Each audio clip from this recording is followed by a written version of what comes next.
నిన్న మా అమ్మకి హెల్త్ చెకప్ అన్నీ చేపించిన తర్వాత రిపోర్ట్స్ చూసి అయితే నేను షాక్ అయిపోయినా. మా అమ్మ హెల్త్ కండిషన్ చాలా అంటే చాలా డ్యామేజ్ అయిపోయింది. అండ్ రిపోర్ట్స్‌లో అయితే షుగర్ కంట్రోల్‌లో లేకపోవడం వల్ల కిడ్నీలు, హార్ట్‌కి సంబంధించి బ్లడ్ లేదు. అండ్ అన్ని రకాలుగా కొలెస్ట్రాల్ అన్ని రకాలుగా డ్యామేజ్ అయిపోయింది. నేను అందుకే ఇంగ మా అమ్మ చేత స్ట్రిక్ట్‌గా డైట్ చేపిద్దామని అయితే ఫిక్స్ అయ్యా. ఇంగ ఈరోజైతే డైట్‌లో ఫస్ట్ డే అన్నమాట. మార్నింగ్ అయితే ఆమ్లా వాటర్ అయితే ఇచ్చేసాను.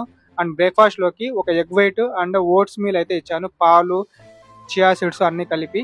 అండ్ అవన్నీ కంప్లీట్ అయిపోయిన తర్వాత అయితే 11:30కి అలా అయితే పపాయ అయితే మిక్సీ కొట్టి అయితే ఇచ్చాను.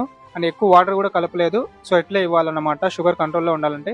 తర్వాత అయితే లంచ్ కూడా ప్రిపేర్ చేసి అండ్ నేను ప్రతి మీల్‌లో కూడా కార్బ్స్ తక్కువగా ఉండి వెజిటబుల్స్, ప్రోటీన్ అవన్నీ ఎక్కువగా ఉండేలాగా చూసుకుంటా ఉన్నా. ఫైబర్ అదంతా కూడా.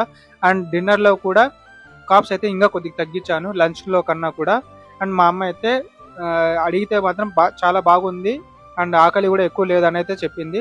అండ్ పడుకునే ముందు 200 ఎంఎల్ అయితే పసుపేసిన పాలైతే ఇచ్చేసి ఇక్కడికి ఈరోజు డే 1 డైట్ అయితే కంప్లీట్ అయిపోయింది.